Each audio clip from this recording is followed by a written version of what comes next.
కాడిని విరిగొట్టే అభిషేకం గురించి ఈ దినాన్ని కొన్ని విషయాలు మాట్లాడదామని దేవుడు ప్రేరేపించాడు. రాత్రంతా పుండని గురించి, జీవితం గురించి చెప్పమని అనిపిస్తాను. మొత్తం ప్రిపేర్ అయ్యాను. కానీ ఉదయాన్నే ప్రార్థనలో దేవుడు అనేక మంది అపవాది కాడిల చేత ఉన్నారు, నువ్వు కాడిని విరగొట్టే అభిషేకం గురించి చెప్పమంటే మళ్ళా నేను ఈ అంశాన్ని తీసుకున్నాను. ప్రియమైన బిడ్డలారా, దేవుని చిత్త ప్రకారము ఇది అనేక మందికి ఉపయోగపడుతుందనే నమ్ముతున్నాను. ప్రియులారా, కాడి అంటే చాలా మంది విని ఉండే ఉంటారు. ఎద్దుల మెడల మీద కాడి పెట్టి బరువైన బరువులను మోయిస్తూ ఉంటారు. ఆ ఎడ్లు బరువులను మోసుకొని వెళ్తూ ఉంటాయి. అంటే వాటి కష్టాన్ని ఆ యజమానుడు వాడుకుంటున్నాడు. అలానే అపవాది అయిన సాతానుడు కూడా మన భుజాల మీద వాడి కాడి మోపుతూ ఉన్నాడు. మనం ఎప్పుడైతే అవివేకులంగా ఉంటామో, అజ్ఞానంగా ఉంటామో, ప్రార్థన లేని వారిగా ఉంటామో, విశ్వాసం లేని వారిగా ఉంటామో, భక్తి లేని వారిగా ఉంటామో, అపవాది మనపై కాడి మోపుతుంది. మన కష్టార్జితం ఇతరులు అనుభవిస్తూ ఉంటారు. మనకు ఉన్న తలాంతులే గాని, దేవుడిచ్చిన సమయమే గాని అంతా వృధా అయిపోతుంది. కొందరు అంటుంటారు కదా, సంపాదన ఇలా వస్తుంది, అది చిల్లి సంచిలో వేసినట్టు అయిపోతుంది అని. ప్రియమైన బిడ్డ, దేవుని వాక్యం ఈ చెవితో విని ఆ చెవితో వదిలేస్తున్నారేమో. దేవుడు మనకిచ్చే దాన్ని నిలబెట్టుకోవాలన్నా దేవుని కృప, దేవుని సహాయం మనకు కావాలి. అయితే ఈ అపవాది కాడి ఏ విధంగా వెరుగుగొట్టబడుతుందో మనం తెలుసుకోవాలి. విశ్వాసి జీవితాలు ఆటంకాలు, అడ్డుబండలు అనేకం ఎదురవుతూ ఉంటాయి. ఇది సహజం. వీటిలో సాతానుడు కలిగించే ఆటంకాలు అధికంగా ఉంటాయి. దేవుని చిత్తానుసారంగా మనము జయ జీవితాన్ని జీవించడం వానికి ఇష్టం ఉండదు. అందుకే మన విజయ బాటలో, నిత్య జీవపు బాటలో వెళ్తూ ఉండగా తరచు ఆటంకాలను సృష్టిస్తూ ఉంటాడు. అయినను మనకు వ్యతిరేకంగా సాతానుడు సంధించే ఆటంకాలను దేవుని ఆత్మ సహాయంతో జయించవచ్చునని బైబిల్ గ్రంథం చెప్తుంది. యెషయా 10వ అధ్యాయం 27వ వచనంలో, ఆ దినమున నీ భుజము మీద నుండి అతని బరువు తీసివేయబడను. అతని అనే దగ్గర సాతానుడి యొక్క బరువు తీసివేయబడను. నీ మెడ మీద నుండి అతని కాడి కొట్టివేయబడను. ఇక్కడ నువ్వు బలిసినందున అని తెలుగులో ఇచ్చాడు, కానీ మరి ఇంగ్లీష్ బైబిల్లో అనాయింటింగ్ అని ఇచ్చాడు. అభిషేకం వచ్చినందున, అభిషేకం, పరిశుద్ధాత్మాభిషేకం నీ మీదకి వస్తే అపవాది యొక్క కాడి విరగొట్టబడుతుంది. అభిషేకం అధికమవటం వలన కాడి విరగొట్టబడుతుంది. ప్రభు అయిన దేవుడు నేను వచ్చి ఆ కాడిని విరగొడతాను అని చెప్పలేదు. ఆ కాడిని విరగొట్టడానికి శక్తిని నీకు ఇస్తానంటున్నాడు. అదే పరిశుద్ధాత్మ శక్తి. దేవుని అభిషేకం నీ పైకి రాగా ఆ కాడి అనేది తనకి తానే విరిగిపోతూ ఉంది. నీకు బరువుగా ఉన్నది, నీ మనసును బాధించేది, నీ గుండెల్లో భారంగా ఉండేది కొట్టువేయబడుతుంది.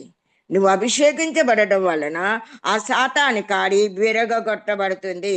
సాతాను సంఖ్యలన్నీ నువ్వు తుత్తినీలుగా చేయబడతాయి.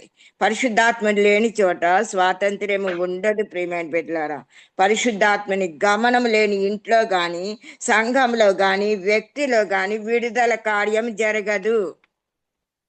మనము సంపూర్ణ స్వాతంత్ర్యాన్ని పొందుకుంటే అక్కడ పరిశుద్ధాత్మ దేవుడు సంచరిస్తున్నాడని, మనము సమాధానముతో, శాంతి సంతోష సమాధానాలతో చేతులెత్తి మనము దేవుని స్తుతించగలము. అంతేకాకుండా దేవుని యొక్క శక్తిని ఎప్పుడు విడుదల అయ్యిందో అప్పుడు నీకు ఆత్మీయ బలం ఎక్కువైపోతుంది. దేవునిలో నీ బలం పొందాలి అంటే దేవుని వాక్యాన్ని చదవాలి, వినాలి, ధ్యానం చేయాలి, ప్రార్థన చేయాలి, దేవుణ్ణి స్తుతించాలి. ఇలా చేయటం ద్వారా ఆత్మీయ బలాన్ని నువ్వు పొందుకుంటావు. నువ్వెప్పుడు ఆత్మీయమైన బలం పొందుకుంటావో సాతాను కాడులన్నింటినీ విరగొట్టగలిగే అభిషేకాన్ని పొందుకొని నువ్వెప్పుడు విజయబాటలోనే నడుస్తావు. మరి దేవుని భక్తులు ఏ పరిస్థితిలో ఉన్నప్పుడు దేవుడు తన అభిషేకాన్ని పంపి వారి కాడును విరగొట్టాడో కొన్ని ఉదాహరణలు చూద్దామా. మొట్టమొదటిగా సంసోను. న్యాయాధిపతులు 15వ అధ్యాయం 9 నుంచి 15 వరకు మనం చూస్తే సంసోను బలవంతుడు. దేవునికి నాజీరు చేయబడినవాడు. ఫిలిస్తీయులు అతన్ని ఎదుర్కొని కేకలు వేయగా యెహోవా ఆత్మ అతని మీదికి బలముగా వచ్చినందున అతని చేతులకు కట్టబడిన త్రాళ్ళు అగ్ని చేత కాల్చబడిన జనుపు నారవలే అయ్యను. సంకెళ్లను అతని చేతుల మీద నుండి విడిపోయాను. అతడు గాడిద యొక్క పచ్చి దవడ ఎముకను కనుగొని చెయ్యి చాపి పట్టుకొని దాని చేత 1000 మంది మనుషులను చంపాను. సంసోని చేతిలో మారండి ఆయుధం లేకపోయినాను, కట్ల చేత అతడు బంధింపబడి ఉన్నాను. దేవుని ఆత్మ అతని మీదకి బలంగా దిగిరావటం వలన అతడు జయించగలిగాడు. ఒక్క దవడ ఎముకతో, గాడిద యొక్క పచ్చి దవడ ఎముకతో 1000 మందిని మనుషులను చంపాడు. అంత ఆత్మ బలం ఏ విధంగా వచ్చింది అంటే, దేవుడు అతనిని బలవంతుడిగా అతని మీద తన ఆత్మని కుమ్మరించాడు. ప్రియమైన బిడ్డ, ఎప్పుడైతే దేవుని ఆత్మ చేత నువ్వు నింపబడతావో, నువ్వెప్పుడు యేసు రక్తంలో కడగబడి నువ్వు బాప్తిస్మం తీసుకున్న తర్వాత పరిశుద్ధాత్మ దేవుడు నీ మీదకి వస్తాడు, పావురం రూపంలో వస్తాడు, నిన్ను బలపరుస్తాడు, నిన్ను ధైర్యపరుస్తాడు. నువ్వు ముందుకు ఏ విధంగా సాగాలో, రక్షణను ఏ విధంగా నువ్వు అంతం వరకు కాపాడుకోవాలో నీకు నేర్పుతూనే ఉంటాడు. అనుదినము నిన్ను ఒప్పింపజేస్తూ ఉంటాడు. అనుదినము నిన్ను కుమారునిగా కుమార్తెనిగా ఆయన నీకు తండ్రిగా ఉండి నిన్ను ఆదరిస్తాడు, ధైర్యపరుస్తాడు, లేవనెత్తుతాడు, పరిశుద్ధపరుస్తాడు. అంతేకాకుండా సర్వ సత్యంలోనికి నడిపిస్తాడు. మరి అటువంటి పరిశుద్ధాత్మ దేవుణ్ణి ఎప్పుడు అభిషేకాన్ని ఈ సంసోను పొందుకున్నాడో, అతని ఆత్మ బలము ద్వారా ఎంతమందిని 1000 మంది మనుషులను చంపాడు, ఫిలిస్తీయులను. మరి రెండవదిగా సౌలు, బెన్యామీనుడైన సౌలు యవ్వనుడు. తన తండ్రి గార్ధబాలు తప్పిపోయినాయి, వాటిని వెతకడానికి బయలుదేరాడు. ప్రవక్త అయిన సమూయేలుని కలిశాడు. దేవుడు ఫిలిస్తీయుల చేతిలో నుండి తన జనులను విడిపించడానికి, తన జనుల మీద అతనిని ఇశ్రాయేలీయుల మీద అధికారిగా ఉంచడానికి సౌలుని ఎన్నుకున్నానని ప్రవక్త అయిన సమూయేలుకు తెలియజేశాడు. గర్దబాలు ఎత్తుక్కుంటున్న ఈ సౌలు అనే యవనస్తుడి గురించి దేవుడు సమూయేలుకు తెలియజేసి సమూయేలు ద్వారా అభిషేకాన్ని పొందుకుంటున్నాడు. దేవుడు నిన్ను తన స్వాస్థ్యం మీద అధిపతినిగా నియమించి ఉన్నాడని చెప్పి తెలియజేశాడు. యెహోవా ఆత్మ వెంటనే అతని మీదకి బలంగా దిగి వచ్చిందంట. నీవు వారితో కలిసి ప్రకటన చేయుచుండగా నీకు క్రొత్త మనస్సు వచ్చును. ఇదే విధంగా దేవుడు అతనికి క్రొత్త మనస్సును అనుగ్రహించాను. 1 సమూయేలు 10వ అధ్యాయము 6-9 వచనంలో చూస్తే ఒక రాజ్యాన్ని 7 జ్ఞానాన్ని దేవుడు సౌలుకు అనుగ్రహించాడు. ప్రవక్తల సమూహంతో కలిసి ప్రకటన చేయుచుండగా, దేవుణ్ణి ఘనపరచుచూ ఉండగా అతనికి క్రొత్త మనస్సు కలిగింది. ఎప్పుడైతే ఆత్మాభిషేకం దేవుడు తన అభిషేకాన్ని పంపుతాడో వారి కాడిలు ఎలా విరగొట్టబడ్డాయో చెప్తూ ఉన్నాను. మొట్టమొదటిగా సంసోను నాజీరు చేయబడిన వాడు. అతడు ఒక్క గాడిద దవడ ఎముకతో 1000 మంది ఫిలిస్తీయులను శత్రువులను చెప్పి శత్రువులపై జయం పొందే అభిషేకాన్ని పొందుకున్నాడు. రెండవదిగా సౌలు, ఇతడు సాధారణమైన వాడు. తప్పిపోయిన గార్ధబాలను ఎత్తుక్కుంటూ సమూయేలు దగ్గరికి వచ్చినప్పుడు సమూయేలు అభిషేకం ద్వారా అతనికి క్రొత్త మనసు వచ్చింది. అంతేకాకుండా ప్రవక్తల సమూహంతో కలిసి ప్రవచన చేసే ప్రవక్తల్లో సమూయేలు కూడా ఉన్నాడా అనే సామెత కలిగింది. ప్రియమైన బిడ్డ, నీ మీద కూడా నా మీద కూడా దేవుని అభిషేకం వస్తే మనము మామూలుగా ఉండాం. దేవుని ఆత్మ ద్వారానే మాట్లాడుతాం, దేవుని ఆత్మ ద్వారానే కార్యాలు జరిగిస్తాం, దేవుని ఆత్మ ద్వారానే అందరినీ స్వస్థపరచగలం, దేవుని ఆత్మ ద్వారానే వారికి సలహాలు ఇవ్వగలం, దేవుని ఆత్మ ద్వారానే దేవుడే మనల్ని నడిపిస్తాడు. కానీ మనం మాట్లాడేది మనం కాదు. మన నోటిని ఆయన బోరగా వాడుకుంటాడు. మనకు క్రొత్త మనసు కూడా వస్తుంది. ఏ విధంగా నడవాలి, ఏ విధంగా జీవించాలి, ఏది మంచి ఏది చెడు అనేది దేవుని ఆత్మ మన మీదకి వచ్చినప్పుడు మంచి చెడులు ఎరిగే వివేచన గల హృదయాన్ని కూడా మనం పొందుకుంటాం. మూడవదిగా దావీదు నువ్వు చూస్తే 1 సమూయేలు 16-13 యెహోవా ఆత్మ ఎప్పుడైతే సమూయేలు దావీదుని అభిషేకించాడు. యెహోవా ఆత్మ దావీదు మీదకి బలంగా వచ్చింది. ఎప్పుడైతే సమూయేలు దావీదుని అభిషేకించాడో ఆ రోజు నుండే యెహోవా ఆత్మ బలంగా రావడం చూచాడు.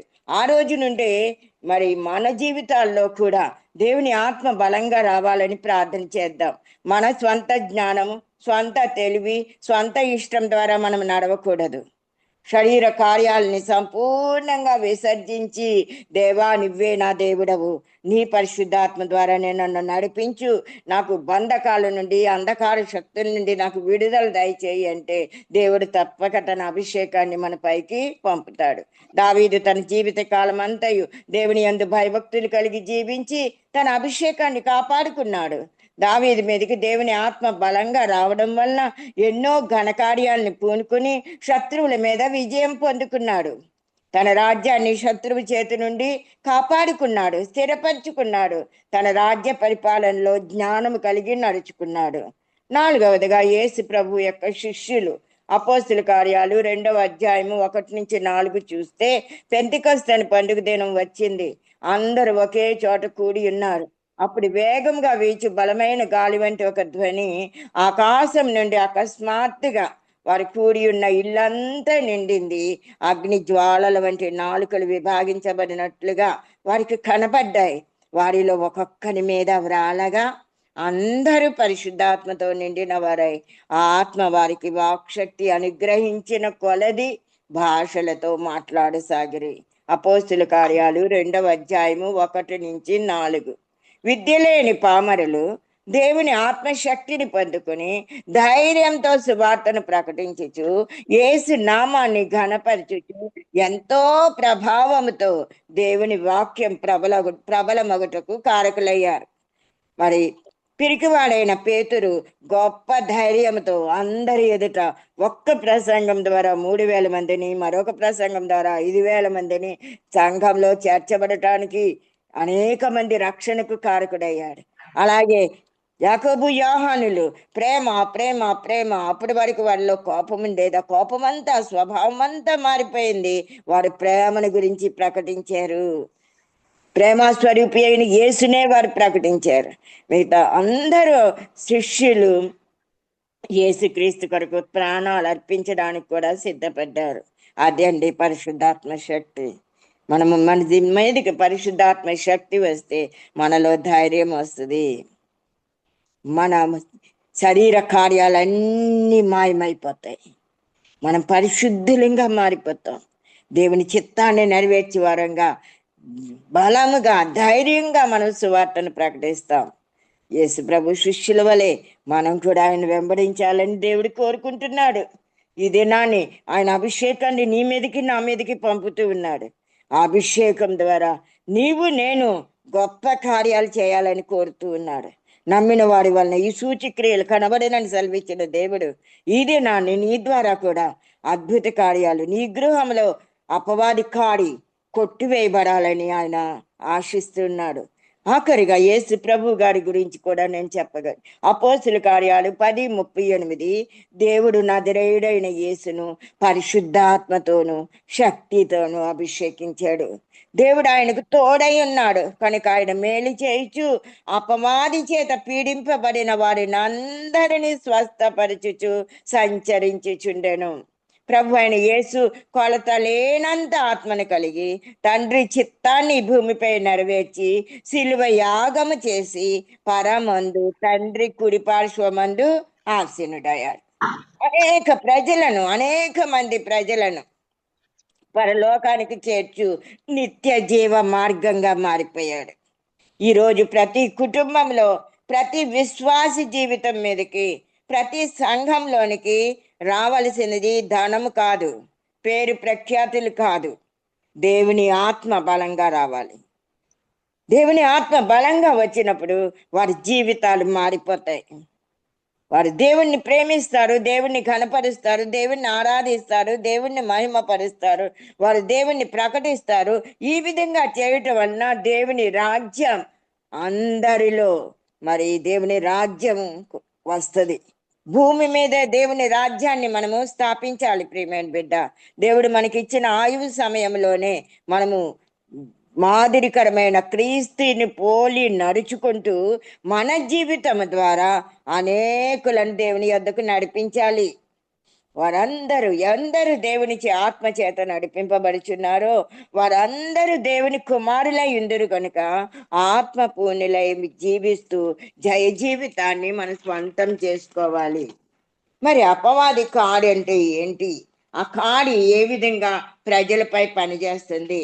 అపవాదిని జయించాలంటే ఏం చేయాలి అనే విషయాలు మనం తెలుసుకోకుండా మన కుటుంబాలలో, మన సంఘంలో, మన వ్యక్తిగత జీవితాలలో అపవాది ఎవడు, అపవాది కాడి ఏ విధంగా ఉంటుందో మనం తెలుసుకోవాలి. ప్రస్తుతం మానవుడు ఆత్మ సంబంధమైన విడుదల యొక్క అవసరతలో ఉన్నాడు. అతనికి పాపం నుండి విడుదల కావాలి. పాపం నుండి విడుదల పొందిన విశ్వాసికి సాతాను యొక్క కొన్ని బంధకాల్లో నుండి విడుదల అవసరమై ఉంది.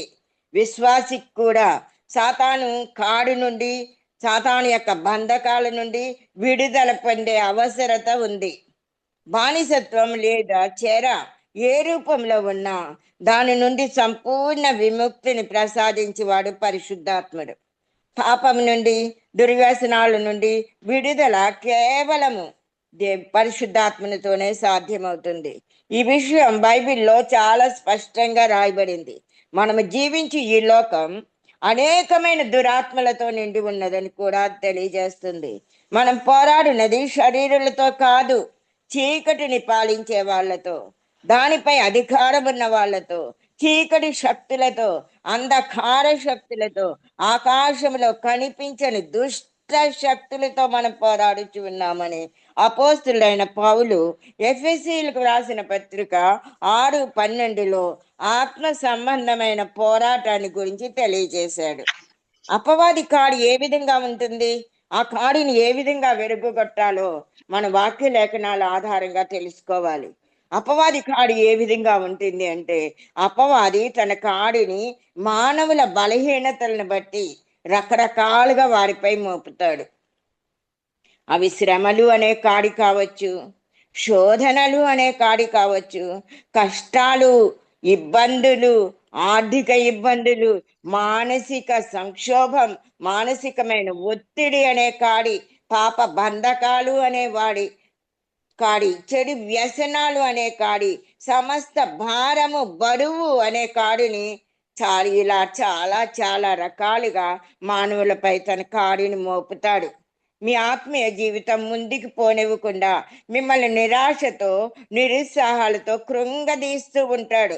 వాడి పని ఎప్పుడు మిమ్మల్ని పైకి రాకుండా చేయాలి. మీరు ఆనందంగా ఉండకూడదు, మీరు సంతోషంగా ఉండకూడదు, మీరు దేవుని రాజ్యానికి మీరు చేరకూడదు.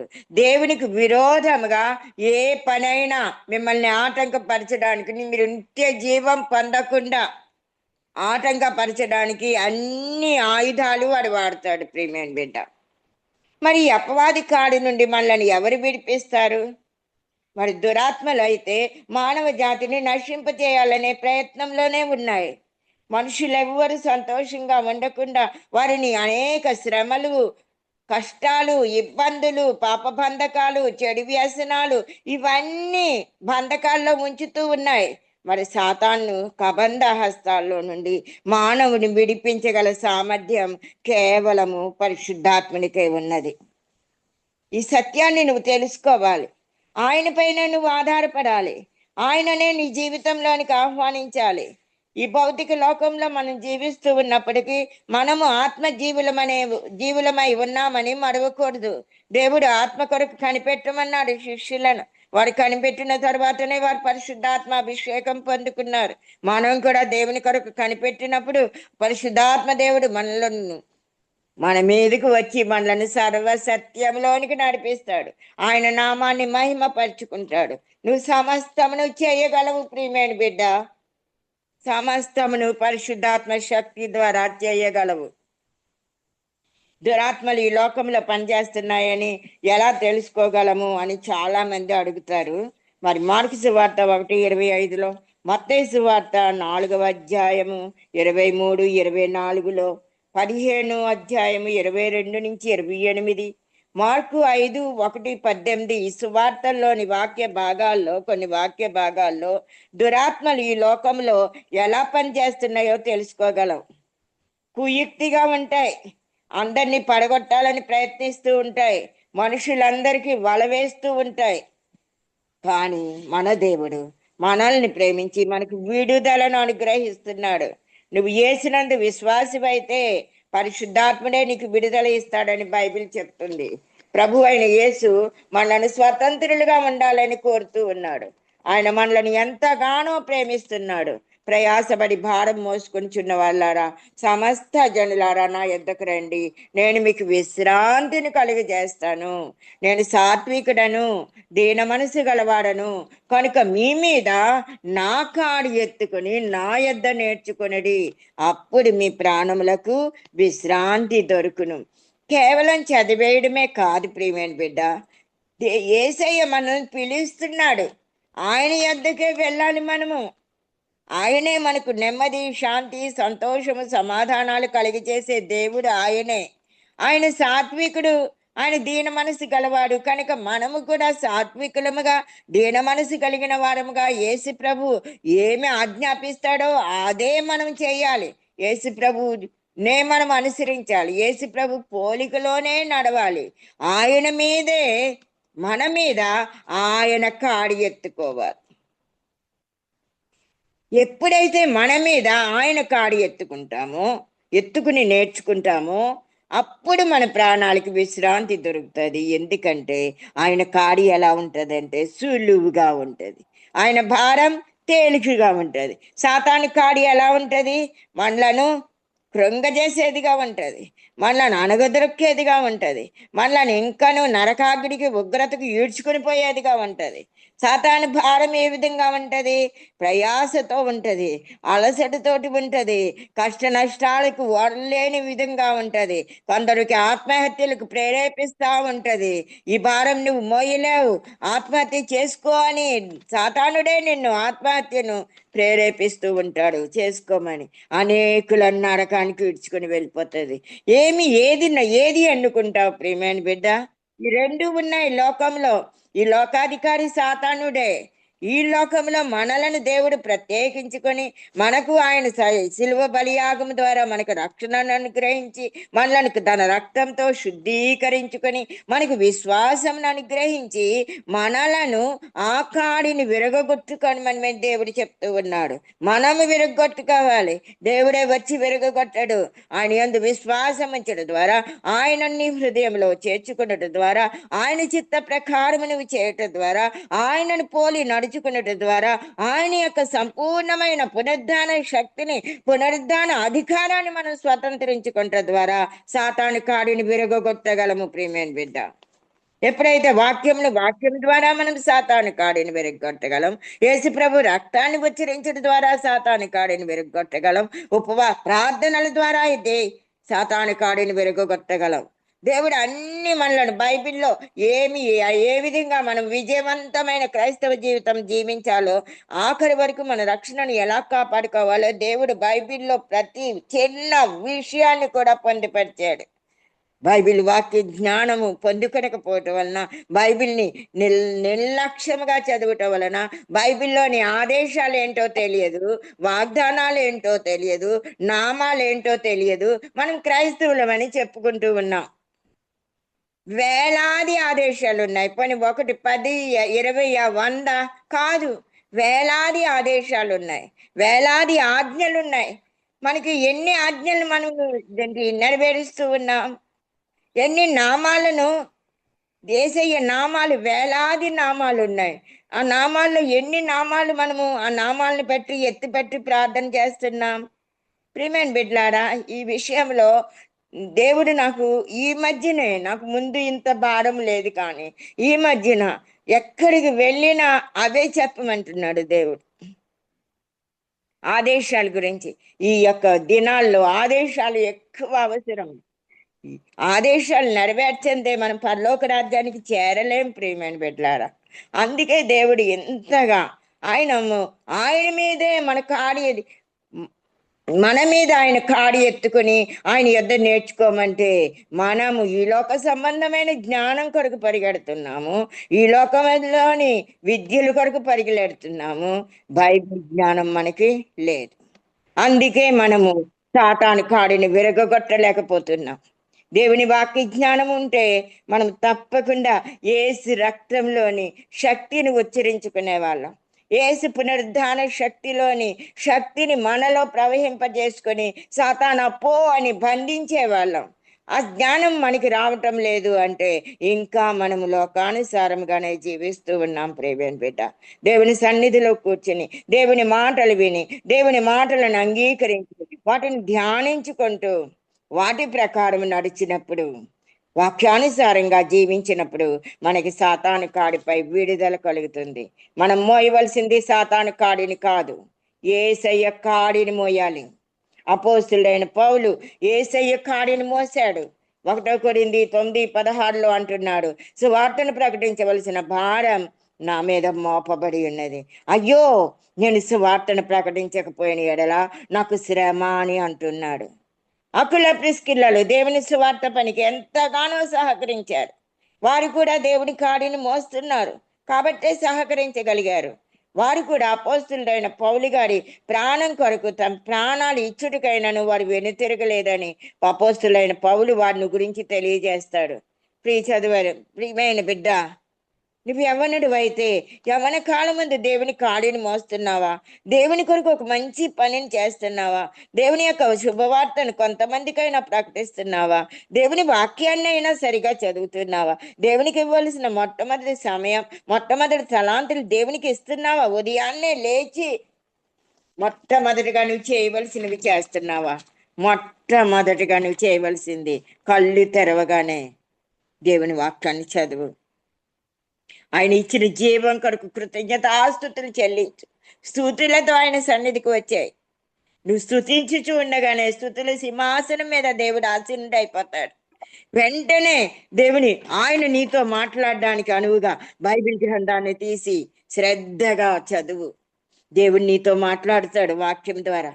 నీలో జీవాన్ని ప్రవహింపజేస్తాడు, నీలో పునరుద్ధాన శక్తిని పంపుతాడు. అంతే, అప్పుడు నువ్వు నీ మనవులు ఈ దినాల్లో నీకేమేమి కోరుకుంటున్నావో అప్పుడు నీ మనవులు ముందుగా ఒప్పుకోలు ప్రార్థన చేయి. ముందుగా శుద్ధ హృదయాన్ని శుద్ధి చేసుకో. దేవుడు మన మధ్యకి మన హృదయంలోనికి రాగలిగే అంతగా మన హృదయంలో ఉన్న వ్యర్థమైనవి, శరీరేచ్ఛలు, యవనేచ్ఛలు, పాపేచ్ఛలు, శరీరాశ, నేత్రాశ, జీవప్తంభం అన్ని తొలగించుకోవలసిందే. మనలో అహంకారము, గర్వం పెట్టుకుని యేసయ్యా నా హృదయంలోనికి రా అంటే రాడు. మనలో పాపం పెట్టుకుని యేసయ్యా నా హృదయంలోనికి రా అంటే రాడు. మార్కు 7:21 చెప్పిన శరీర కార్యాలన్నిటినీ మనం విసర్జించి అప్పుడు మనం ప్రార్థన చేస్తే అప్పుడు ఆ ప్రార్థన అంగీకరించబడుతుంది. ప్రియమైన బిడ్డ, నువ్వు యవ్వన బిడ్డవైతే నీ శరీరేచ్ఛలు, యవనేచ్ఛలు, పాపేచ్ఛలు ఈ కాడి విరగొట్టబడాలి అంటే కేవలం యేసయ్య దగ్గరికే. ఆయన పరిశుద్ధుడు, పాపం లేనివాడు. ఆయన మాత్రమే నిన్ను పరిశుద్ధునిగా మార్చగలడు. ఆయన శిలువ రక్తం ద్వారా నిన్ను కడిగి శుద్ధీకరించగలడు. నీ జీవితంను, నీ భవిష్యత్తు అంతా ఆయన చేతిలోనే ఉంది. ప్రియమైన బిడ్డ, ఆయనకి ఇవ్వవలసిన మొట్టమొదటి నిన్ను సృజించిన వాడే నా యేసయ్య. నువ్వు పెండమునై ఉండగానే ఆయన కన్నులు నిన్ను చూచాయి. నీ వేలి ముద్రలు, నీ తల వెంట్రుకలు, నీ యొక్క వాసన అన్నీ, నీ కనుగ్రుడ్లు అన్నీ సపరేట్గా ప్రత్యేకంగా నిన్ను ఒక ఐడెంటిటీ, ఒక ప్రత్యేకమైన గుర్తింపు కలిగిన బిడ్డగా నిన్ను ఏర్పరచుకున్నాడే. ఎన్నో కణాల్లో నిన్నే ఎన్నుకున్నాడు, నిన్నే సృజించాడు, తనకిష్టమైన విధంగా నిన్ను రూపించుకున్నాడు. మరి నువ్వు ఆయన కొరకు ఏం చేస్తున్నావు? ఈ లోకంలోనికి వచ్చి సాతాను కాడి కిందకి వెళ్ళిపోతున్నావా? సాతాను యొక్క బంధకాల్లో ఉన్నావా? సాతాను యొక్క కుయుక్తులకు లొంగిపోతూ ఉన్నావా? దేవుడు నీకు వాక్యం ఇచ్చాడు, దేవుడు నీకు పరిశుద్ధాత్మాభిషేకం ఇచ్చాడు. వాటితో నువ్వు వాటిని కాడిని విరగొట్టలేవా? ఈ దినాన్ని దేవుడు మనలో అడుగుతూ ఉన్నాడు. ఉదయ కాలాన్నే మనం చేయవలసింది యేసయ్యనే చూడాలి. ఏసయ్య మాటలే వినాలి. ఏసయ్య దగ్గరికి, ఏసయ్య సమీపమునకే రావాలి. ఏసయ్య యొద్దనే మన మనవులు అంగీకరించబడతాయి. మన మనవులన్నీ ఏసయ్యకే మన కృతజ్ఞతాస్తుతుల మీద ఆయన ఆసీనుడుగా చేయాలి.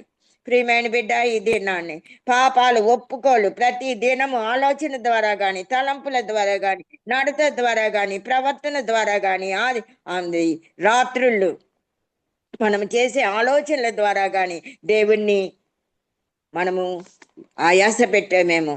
ఆయన శిలువ యొక్క శ్రమను ఇంకా గాయాల్ని రేపుతూ ఉన్నావేమో. అవన్నీ మనం ఆలోచించుకొని ఆలోచనలను, తలంపులను అన్నిటిని ఆయన సన్నిధిలో మనం ఒప్పుకోవాలి. ప్రియమైన బిడ్డ, అప్పుడే అదే నానికి కావలసిన కృప, అదే నానికి కావలసిన క్షేమం, అదే నానికి కావలసిన ఆశీర్వాదం, అదే నానికి కావలసిన నెమ్మది, శాంతి, ఆకస్మిక సంఘటనల్లో పడిపోకుండా, మరి అనుకోని ప్రమాదాలకు గురి కాకుండా దేవుడే నిన్ను తప్పిస్తాడు. దేవుడే నిన్ను విడిపిస్తాడు. నువ్వు చేయవలసినవి, మనము చేయవలసినవి చేయకుండా, దేవా నాకు కాపుదలయ్యి, దేవా నాకు భద్రత ఇయ్యి, దేవా నాకు క్షేమము ఇవ్వు అంటే అవి మన యొద్దకు రావు. సాతానుడు అడ్డుపడతాడు. నేను ప్రార్థన చేస్తున్నాడు కానీ నీ చిత్తానుసారంగా లేడు అని నీ మీద నేరాలు మోపుతూనే ఉంటాడు. ప్రియమైన బిడ్డ, నీకు దేవునికి మన జవాబులు రాకపోవడానికి గల కారణం, ఆయనకి మనకు మధ్య పాపాల గోడ ఉంది, శాపాల గోడ ఉంది. ప్రియమైన బిడ్డ, దోషాలే ఆయనకి మనకి అడ్డుగా వస్తున్నాయి. ముందుగా వాటిని మనము శిలువ రక్తం చేత కడగబడి శుద్ధీకరించబడి వాటిని ఒప్పుకున్నప్పుడు యేసయ్య నీ యొద్దకే ఆ మధ్య ఉన్న ఆ యొక్క గోడను పడగొట్టి నీతోనే సహవాసం చేస్తాడు. నీ హృదయంలోనే ఆయన నివాసం చేస్తాడు. సాతాను కాడిని ఎలా విరగొట్టగలము అనేది మొట్టమొదటిగా దేవుని అభిషేకం ద్వారా సాతాను కాడిని విరగొట్టవచ్చును. యెషయా 10:27లో, ఆ దినమున నీ భుజం మీద నుండి అతని బరువు తీసివేయబడును, నీ మెడ మీద నుండి అతని కాడి కొట్టివేయబడును, నీవు బలము నొందిన కాడి విరగొట్టబడును. జ్ఞానంలోను, భక్తిలోను, విశ్వాస్యతలోను, పరిశుద్ధతలోను, ప్రార్థనలోను, దేవుని సహవాసంలోను నీవు వర్ధిల్లుతూ ఉన్నట్లయితే దేవుని అభిషేకం నీ పైకి బలంగా రావడం జరుగుతుంది. మనము దైవికమైన జ్ఞానాన్ని కలిగి ఉన్నామా? సంతుష్టి సహితమైన దైవ భక్తిని మనం కలిగి ఉన్నామా? లేకపోతే భక్తి గలవారమని చెప్పుకుంటూ దాని శక్తిని ఆశ్రయించని వారంగా ఉన్నామా? ఈ దినాన్ని మనలను మనం పరిశీలించుకుందాం. సాతాను కాడిని విరగొట్టాలి అంటే మనలో సంతుష్టి సహితమైన దైవ భక్తి ఉండాలి. మూడవదిగా గొప్ప విశ్వాసం ఉండాలి. చాలా మంది అల్ప విశ్వాసం, అవిశ్వాసం, కొన్ని విషయాలలో సందేహాలు, కొన్ని విషయాలలో అనుమానాలు, కొన్ని విషయాలలో ఇవన్నీ కలిగించేది ఎవరో తెలుసా? నీ సాతానుడు. ఆ సాతాను యొక్క సందేహాలను, అనుమానాలను, ఆ క్షమించలేనితనము, స్వార్థము, ఇవన్నీ అహంకారము, గర్వము, ఇవన్నీ దేవుని అపవాది కాడిని విరగొట్టకుండా నీలో వాటిని ప్రవేశపెట్టేది సాతానుడు. నువ్వు దానిని గ్రహించాలి. నాలో ఏంటి, మునుపు నేను మంచిగానే ఉండేదాన్ని, ఇప్పుడేంటి, ఏంటో గర్వపు మాటలు వస్తున్నాయి, స్వార్థంతో కూడిన మాటలు వస్తున్నాయి, ఇతరులకి ఇచ్చే మనసు నాకు లేదు. ఇతరులు తొందరగా సాతానుడు మనల్ని ఎలాగా చిన్న ఆలోచనలో కూడా మనలో ప్రవేశించడానికి వాడు ప్రక్కనే ఉంటాడు. మనమేం చేయాలి? వాటిని అణగద్రొక్కడానికి ప్రార్థనతో, స్తుతితో, ఆరాధనతో, దైవికమైన జ్ఞానంతో, గొప్ప విశ్వాసంతో, పరిశుద్ధతతో ముందుకు సాగాలి. ఇవన్నీ లేకుండా నేను సాతాన్ని కాడి విరగొడతాను అంటే అది అసాధ్యం. ప్రియమైన బిడ్డలారా, మనం పరిశుద్ధులముగా ఉండాలి. నీ ఇష్టానుసారముగా నువ్వు జీవిస్తూ సాతాను కాడులు నా మీదకి రాకూడదు, సాతాను శోధనలు నాకు రాకూడదు అంటే అది వచ్చి నీలోనే కూర్చుంటది, నీ గృహంలోనే తిష్టి వేస్తుంది. మనం చేయవలసినవి, దేవుడు ఏమని మనల్ని ఏ విధంగా జీవించాలని చెప్పాడో అవన్నీ మనం కలిగి ఉండాలని దేవుడు కోరుతూ ఉన్నాడు. భక్తిలో విశ్వాసత, గొప్ప విశ్వాసం, చెక్కు చెదరని విశ్వాసం, క్రియలతో కూడిన విశ్వాసం. మరి ఆ విశ్వాసము ఏ విధంగా ఉండాలి అంటే, ఎన్ని ప్రతికూల పరిస్థితులు ఉన్నా సరే దేవుని యందు విశ్వాసం నీకు, పర్వతములు తొలగిపోయినను, మెట్టలు తత్తరిల్లను, నా కృప నిన్ను విడిచిపోదు, నా నిబంధన తొలగదు అని వాగ్దానం ఇచ్చిన ఆ యేసయ్యలో నువ్వు విశ్వాసం ఏ విధంగా ఉండాలంటే, బలము కలిగిన విశ్వాసం కలిగి ఉండాలి. ఆత్మ బలము చేత నువ్వు విశ్వసిస్తావే, ఆ విశ్వాసం గొప్ప కార్యాలు చేస్తుంది, అసాధ్యములైనవి జరిగిస్తుంది. ఇవి జరగవు అనేవి నీ జీవితంలో దేవుడు, నువ్వు విశ్వసిస్తే దేవుని మహిమను చూస్తావు. లాజరు చనిపోయాడండి. చనిపోయి ఇంకా 4 రోజులైన తర్వాత దేవుడు వస్తున్నాడు ఆయన మహిమను ప్రత్యక్షపరచడానికి. ప్రియమైన బిడ్డ, ఎందుకు ఆలస్యాలు జరుగుతాయి? మన జీవితాల్లో కూడా కొన్ని ప్రార్థనలకు జవాబులు ఆలస్యంగా వచ్చినప్పుడు, అయ్యో దేవుడు నన్ను మర్చిపోయాడు, దేవుడు నన్ను విడిచిపెట్టేశాడు, నా ప్రార్థన ఆలకించడం లేదని ఎన్నడూ అనుకోవద్దు. ఒక రోజున దేవుడు నీకు చక్కని జవాబిస్తాడు. ఆలస్యాలు తిరస్కారాలు కావు. ఆలస్యంలో నువ్వు చేయవలసినవి ఏంటంటే, దేవునిని పోలి నడుచుకోవాలి. దేవుని యొక్క గుణగణాలని నువ్వు పొందుకుంటానికి ప్రయాసపడాలి. ప్రేమ కలిగి ఉండటానికి ప్రయాసపడాలి. అందరితో సమాధానం కలిగి ఉండటానికి ప్రయాసపడాలి. నిన్ను నీవు తగ్గించుకుంటానికి, విధేయత చూపడానికి ప్రయాసపడాలి. ఎక్కువ సమయం వాక్యంలోను, స్తుతిలోను, ఆరాధనలోను, ప్రార్థనలోను గడపడానికి నిన్ను నీవు ప్రోత్సహించుకోవాలి. చనిపాలు విడిచిన పిల్ల తన తల్లి వద్ద ఏ విధంగా ఉందో అలాగే మన ఆత్మ దేవుని అందే ఉండాలి. ప్రియమైన బిడ్డ, అప్పుడే దేవుని ఆత్మ నీపైకి బలంగా వస్తుంది. నువ్వు వర్ధిల్లుతూ ఉన్నట్లయితే దేవుని అభిషేకం నీ పైకి బలంగా రావడం జరుగుతుంది. ఎప్పుడైతే దేవుని అభిషేకం నీ మీదకి బలంగా వస్తుందో, నీ నోటి నుంచి జీవపు వాక్కులు, అధికారంతో కూడిన వాక్కులు వస్తాయి. యేసు నామమున సాతానా వెళ్ళిపో, నువ్వు నన్ను ముట్టలేవు, ఎందుకంటే నా దేవుడు నా శరీరాన్ని, నా హృదయాన్ని దేవాలయంగా ఉన్నాను. నేను దేవుని ఆలయంగా ఉన్నాను. నువ్వు నన్నేమి చేయగలవు? ఏ వ్యాధి నన్నేమి చేయలేదు. యేసు రక్తం చేత కడగబడిన బిడ్డను అని ధైర్యంతో దానిని ఎదిరించగలిగే శక్తిని నువ్వు పొందుకుంటావు. ఎప్పుడంటే భక్తిలోను, విశ్వాసతలోను, పరిశుద్ధతలోను, ప్రార్థనలోను, దేవుని సహవాసంలోను నువ్వు నిలిచి ఉన్నట్లయితే ఈ దినాన్ని నీ జీవితంలో అద్భుత కార్యాలు జరుగుతాయి. ప్రియమైన బిడ్డ, భౌతికంగా ఆత్మీయంగా కూడా దేవుని మేలులను చూడగలవు. దేవుని అభిషేకం నీ మీదకి బలంగా రావడం వలన సాతాను కాడి వెరుగుగొట్టబడి ఆధ్యాత్మికంగా బలంగా ఎదుగుతారు.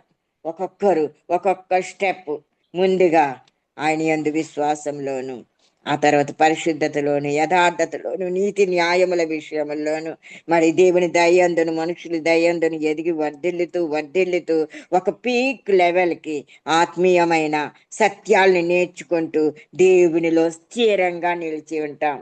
అప్పుడు నిన్ను ఎవ్వరు సియోను కొండ వలె నీ యొక్క విశ్వాసం ఉంటుంది, చెక్కు చెదరని విశ్వాసం. ప్రియమైన బిడ్డ, ఎన్ని వ్యాధులు వచ్చినా భయపడవు, ఎన్ని నిందలు వచ్చినా భయపడవు, ఎన్ని అవమానాలు వచ్చినా భయపడవు. ఎందుకని ఏమంటావు అంటే, అవన్నీ వస్తాయి పోతాయి, నా దేవుని కృప నా మీద ఉంది, దేవుని ప్రేమ నా మీద ఉంది, దేవుడు నన్ను వాడుకుంటున్నాడు, దేవుడు నన్ను నడిపిస్తున్నాడు, నా దేవుడే నాతో ఉంటే అవన్నీ నాకేం పని చేస్తాయి? ఆ మాట అనగలవు. లేకపోతే అయ్యో వాళ్ళు ఈ విధంగా అన్నారు, వాళ్ళు నన్ను నిందిస్తారా, వాళ్ళు నన్ను అవమానించారా, దానినే ఆలోచించుకుంటూ దేవునికి ప్రార్థన మర్చిపోతావు, పాటలు మర్చిపోతావు, స్తుతి మర్చిపోతావు. క్షమించే మనసు ఉంటే దేవుడే చూసుకుంటాడు. అన్ని దేవుడు నా పక్షాన్ని ఉంటే నాకు విరోధి ఎవడు? ఆయనే నాకు ఉన్నాడు, నాలోనే ఉన్నాడు, నాతోనే ఉన్నాడు, నేనెందుకు భయపడాలి అని నువ్వు దేవునిలోనే ముందుకు సాగుతూ ఉంటే సాతాను సిగ్గుపడి వెనక్కి వెళ్ళిపోయి, నేను ఈ విశ్వాసి దగ్గర నేను ఉండలేను అని అది పారిపోతుంది. ప్రియమైన బిడ్డ, దేవుని ఆత్మాభిషేకం నీ పైకి వచ్చినప్పుడు మానవాతీతమైన కార్యాలు జరుగుతాయి. దేవుని సువార్త వ్యాప్తిలోను, ఆత్మల రక్షణలోను, మీ ఆత్మీయ ఎదుగుదలలోను సాతాను కాడి విరుగగొట్టటలో పరిశుద్ధాత్మాభిషేకం మనకు ఎంతో అవసరమైంది. రెండవదిగా యేసు రక్తం ద్వారా సాతాను కాడిని విరగొట్టవచ్చు. మానవాళికి మోక్ష భాగ్యం యేసు రక్తంతోనే సాధ్యమైంది. యేసు రక్తానికి ఉన్న ప్రక్షాళన శక్తి ఎటువంటిదంటే మానవుల్లో ఉన్న ప్రతి పాపాన్ని కడిగి వేస్తుంది. 1 యోహాను 1:9 అపవాదిని జయించగల సామర్థ్యం కేవలము యేసు రక్తానికే ఉంది. ఆయన ఈ లోకానికి ఎందుకు వచ్చాడు అంటే అపవాది క్రియలను లయపరచడానికి, అపవాదిపై మనకి జయాన్ని అనుగ్రహించడానికి. ప్రకటన 12:11 ఉంటుంది, వారు గొర్రెపిల్ల రక్తమును బట్టి తామిచ్చిన సాక్ష్యమును బట్టి అపవాదుని జయించి ఉన్నారు. మీరు జయించాలి అంటే గొర్రెపిల్ల రక్తాన్ని బట్టే, మీరిచ్చే సాక్ష్యాన్ని బట్టి మీరు సాతాన్ని జయించగలరు అని గ్రహించాలి. యేసు రక్తాన్ని బట్టి జయించబడని విషయం అంటూ ఈ లోకంలో ఏదీ లేదు. యేసు రక్తం ఏమేం చేస్తుందో మనకు అందరికీ తెలిసిందే. దేవునితో సంధి చేస్తుంది, దేవునితో సమాధానపరుస్తుంది, మన రోగాలను బాపుతుంది, మన దురాత్మలను పారద్రోలుతుంది, సాతాను కాడిని విరగొడుతుంది. యేసుక్రీస్తు వారి యొక్క పవిత్ర రక్తం అనుదినం మన విశ్వాసంతో మనం ఆశ్రయించాలి. రక్తాన్ని మన పైన, మన కుటుంబం పైన ప్రోక్షించుకోవాలి. యేసు రక్తమే జయం అనే మాట నీ నోటిలో ఉండాలి. ప్రియమైన బిడ్డ, ప్రతి విషయంలో నువ్వు అపవాది కాడిని విరగొట్టాలి అంటే యేసు రక్తము ఒక్కటే మార్గం. మరి యేసు రక్తంలోని శక్తి నీ పాపాలను మరి క్షమించడమే కాకుండా నువ్వు పరిశుద్ధినిగా యేసయ్య వలె జీవించడానికి యేసు రక్తమే నీకు సహాయపడుతుంది.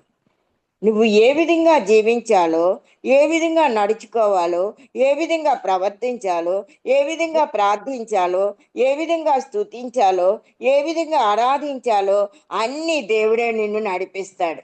నువ్వు ఒక్కసారి ఆయన రక్తంలో కడగబడి శుద్ధీకరించబడిన తర్వాత ఆయన కుమార్తెగా నువ్వు మారినప్పుడు ఆయనే నిన్ను నడిపిస్తాడు. దేవుని ఆత్మే నిన్ను నడిపిస్తుంది. దేవుని ఆత్మే నీకు కావలి కాస్తుంది. ప్రియమైన బిడ్డ, దేవుని దూతలను నీ వద్దకు పంపుతాడు.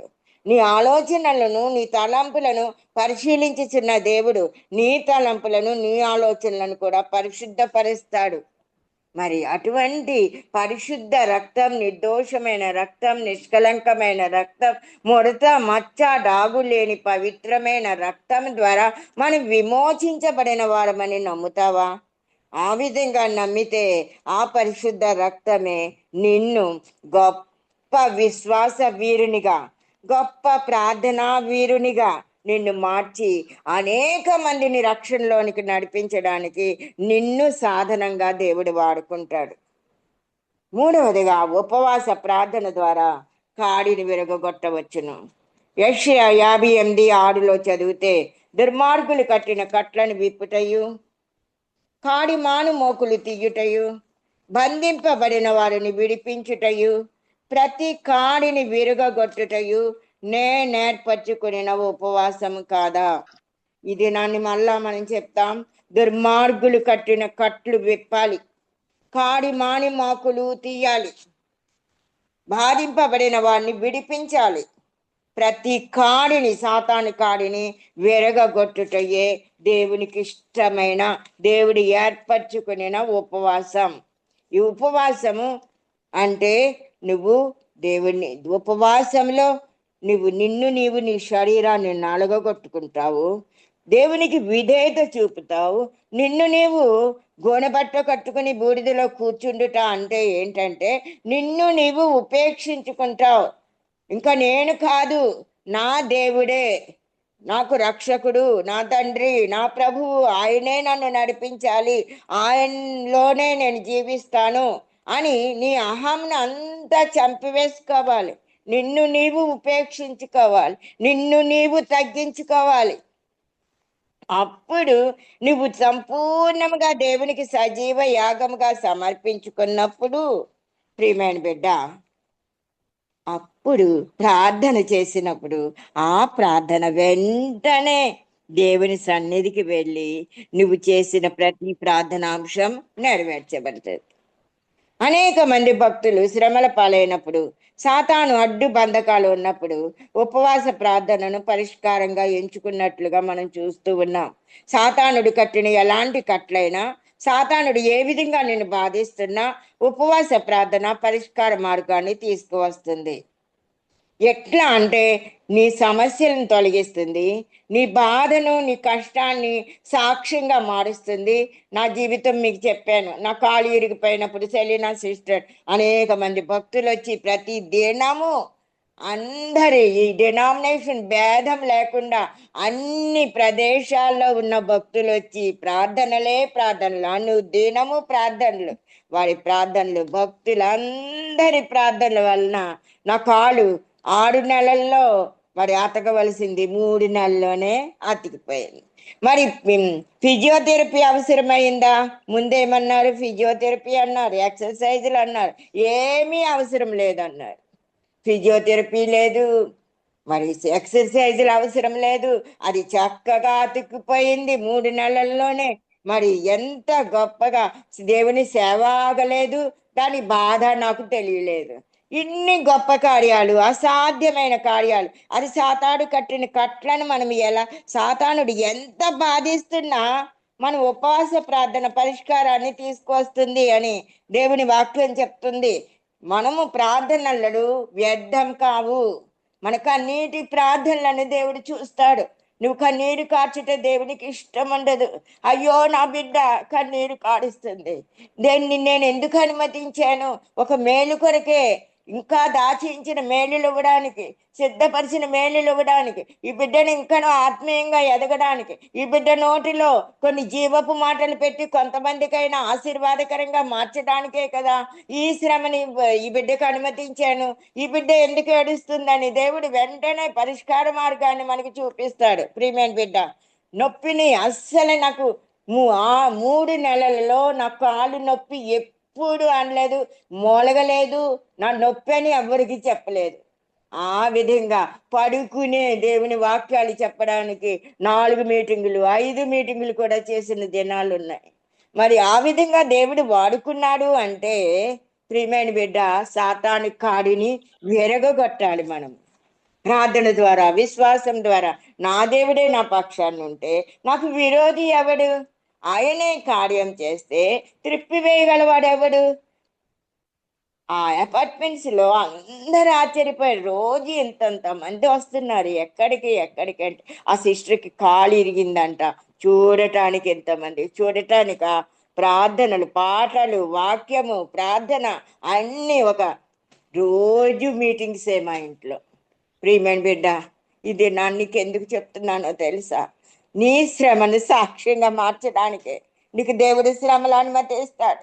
నిన్ను వాడుకుంటానికే, నువ్వు ఆయన చిత్తంలో ఉంటే నిన్ను పరిశుద్ధ పాత్రగా చేయడానికి, పవిత్రమైన పాత్రగా చేయడానికి, యథార్థమైన జీవితాన్ని నీకు ఇచ్చి అనేక మందికి మాదిరికరంగా నిన్నుంచి అనేక మందిని పరలోక రాజ్యానికి చేర్చడానికి, నిన్ను ఒక సాధనంగా దేవుడు భూమి మీద ఉంచడానికి నీకు శ్రమలు వస్తాయి. కానీ నిన్ను సరి చేయడానికి మాత్రమే, నిన్ను చంపడానికి కాదు, నిన్ను నాశనం చేయడానికి కాదు, నిన్ను కృంగజేయడానికి కాదు. ప్రియమైన బిడ్డ, ఉపవాస ప్రార్థన ద్వారా ఏ ప్రార్థన అయినా సరే విశ్వాస సహితమైన ప్రార్థన, విసుకక నిత్యం చేసే ప్రార్థన, హృదయాన్ని కుమ్మరించుకుని చేసే ప్రార్థన, దేవునితో పెనుగులాడుతూ చేసే ప్రార్థనలు నీకు ఆశీర్వాదాన్ని కలుగు చేస్తాయి.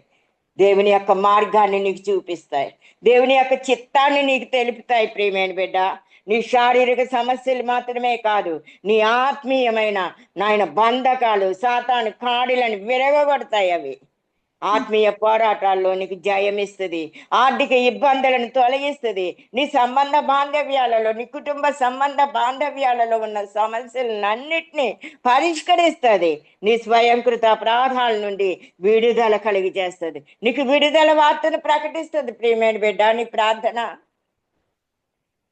విజయ వార్తను ప్రకటిస్తుంది, నీకు విడుదల సువార్తను దేవుడే ఇస్తాడు. ఏ విధంగా అంటే దేవునిని ప్రార్థించడం ద్వారా, దేవుని ఘనపరచడం ద్వారా, దేవుని స్తుతించడం ద్వారా, దేవుని ఆరాధించడం ద్వారా, దేవుని వాక్యాన్ని ఉచ్చరించడం ద్వారా, దేవుని వాక్యంలోని నువ్వు శక్తిని నువ్వు గ్రహించడం ద్వారా అన్యాయపు స్థితి నుండి విడుదల పొందుతావు. స్వయంకృత అపరాధాల నుండి విడుదల పొందుతావు. నీ సంబంధ బాంధవ్యాల్లో వచ్చే సమస్యల నుండి విడుదల పొందుతావు. ఆర్థిక ఇబ్బందుల్లో నుండి విడుదల పొందుతావు. ఆత్మీయ పోరాటాల నుండి విడుదల పొందుతావు. నీ భావాలు, నీ ఆలోచన విషయాలలో కలిగే సమస్యల నుండి విడుదల పొందుతావు. శారీరకమైన సమస్యల నుండి కూడా విడుదల పొందుతావు. నీ నిరీక్షణ ఫలిస్తుంది. అంతేకాకుండా దేవుడు నిన్ను విశ్వాసపు మాటలు, విశ్వాస వీరురాలుగా నిన్ను మారుస్తాడు. ప్రియమైన బిడ్డ, ఈ దినాన్ని నువ్వు ఉపవాస దినాన్ని ఎందుకు నీ కాడిని విరగొడుతుంది అంటే, ఆ దినము నువ్వేం చేస్తావు? దేవునికే నీ సమయాన్ని ఇస్తావు, దేవుణ్ణే ఆరాధిస్తావు, దేవునిపైనే నీ దృష్టిని నిలుపుతావు. ఎప్పుడైతే ఆ 3 కార్యాలు జరిగినాయో దేవుడి ఆత్మ నిన్ను ఆవరించి సాతాను కాడిని విరగొడుతుంది. ప్రియమైన బిడ్డ, ఈ దినాన్ని ఉపవాస ప్రార్థన, మార్క్స్ వార్త 9వ అధ్యాయం 25 నుంచి 29 వరకు మనం చూసినట్లయితే ఉపవాస ప్రార్థన పరిష్కారాన్ని ఎలా తీసుకువస్తుందో చూడగలం. ప్రభు అయిన యేసు ప్రభు వారు మరి మోగమైన చెవిటి దయ్యాన్ని పట్టిన వానికి విడుదల కలిగించాడు. మరి శిష్యులు ప్రార్థన చేశారు, కానీ ఆ దయ్యాన్ని వదలగొట్టలేకపోయారు. యేసు ప్రభువు చక్కగా స్వస్థత కార్యం జరిగించాడు. వాళ్ళు అంటున్నారు శిష్యులు, మేమెందుకు వెళ్ళగొట్టలేకపోయాం ప్రభు అని అడిగినప్పుడు దేవుడు చక్కని జవాబిస్తున్నాడు. మేము ప్రయత్నించాం కానీ జరగలేదు అంటే దేవుడు అంటున్నాడు, ఉపవాస ప్రార్థన వలననే కానీ మరి దేని వలనను ఈ విధమైనది వదిలిపోవుట అసాధ్యం. ప్రియమైన బిడ్డలారా, అపవిత్రాత్మలు, దయ్యాలు వెళ్ళగొట్టాలి అంటే ఉపవాస ప్రార్థనతోనే మనం వెళ్ళాలి. లేకపోతే ప్రధాన యాజకుని కుమారులను ఏ విధంగా పౌలును నేను ఎరుగుదును, యేసును నేను ఎరుగుదును, నువ్వెవరో నేను ఎరగనని నీ మీద పడి నిన్ను లొంగ తీసుకుని నిన్ను దిగంబరులుగా, నిన్ను ఆత్మీయ వస్త్రాలు లేకుండా నిన్ను పారిపోనట్లు చేస్తుంది.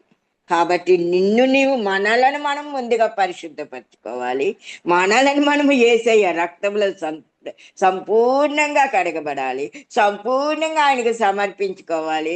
అప్పుడు ఆయన పునరుద్ధాన శక్తిని మనం పొందుకుని అప్పుడు మనం ప్రార్థన చేస్తే ఆ ప్రార్థనకు ప్రతిఫలాలు ఉంటాయి. ప్రియమైన బిడ్డలారా, అసలే అపవాది ఏ విధంగా కాడి చేస్తుంది, మీరు ఏంటో కాడిని విరగొట్టడం గురించే చెప్తున్నారు, కానీ అసలు అపవాది కాడులు ఏంటండి అని మీరు అడగవచ్చు. నేను ఇప్పటి వరకు దాని గురించి మీకు ఎందుకు చెప్పలేదు అంటే, ఆఖరినే ఇవే మనకు అవసరమైనవి, ప్రాముఖ్యమైనవి. మనం ఎలా అపవాది అగ్ని బాణాలు ఏంటో తెలుసుకోకుండా ఆ బాణాలని మనం చల్లార్చలేము. అపవాది యొక్క అగ్ని బాణాలు మొట్టమొదటిగా స్త్రీ బాణము, పురుష బాణము. ప్రియమైన బిడ్డ, అపవాది నిన్ను పాపానికి ప్రోత్సహిస్తుంది, పాపానికి నిన్ను ప్రలోభ పెడుతుంది, పాపానికి నిన్ను వెళ్ళేటట్లు చేస్తుంది. ఒక పురుషుని చూపిస్తుంది, కొంతమంది స్త్రీలకి భర్తను పురుషులను చూపిస్తుంది, కొంతమంది పురుషులకు స్త్రీలను చూపిస్తుంది, అక్రమ సంబంధాలను ప్రోత్సహిస్తుంది. అదే అపవాది కాడి. అనేకులు నా యొక్క ప్రేయర్ రిక్వెస్ట్ లో, నా భర్త పరస్త్రీ వ్యామోహంలో ఉన్నాడమ్మా, ఇంటికి రావడం లేదు, ఆమె దగ్గరే ఉంటున్నాడు, ఆమె కావాలంట, మొత్తం డబ్బంతా జీతం అంతా ఆమెకే ఇస్తున్నాడని ఎన్నో ప్రేయర్ రిక్వెస్ట్లు వస్తూనే ఉంటాయి. ప్రియమైన బిడ్డ, ఆ కాడి విరగొట్టాలి అంటే నువ్వు ప్రార్థనా జీవితం కలిగి ఉండాలి, ఉపవాస ప్రార్థన కలిగి ఉండాలి, పరిశుద్ధత కలిగి ఉండాలి, నువ్వు మాదిరికరమైన క్రైస్తవ జీవితం కలిగి ఉండాలి, దేవుని ప్రేమ నీలో కుమ్మరించబడాలి.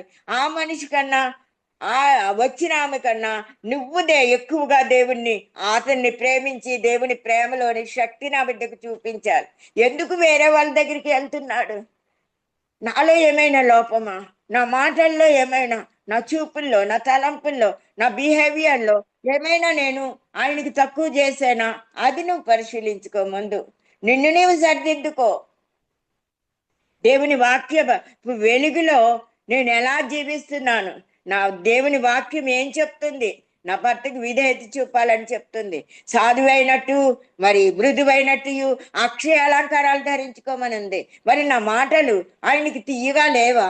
ఎందుకో ఇంకొకరి దగ్గరికి ఎందుకు వెళ్తున్నారు? ఒక్కసారైనా ఆలోచించావా?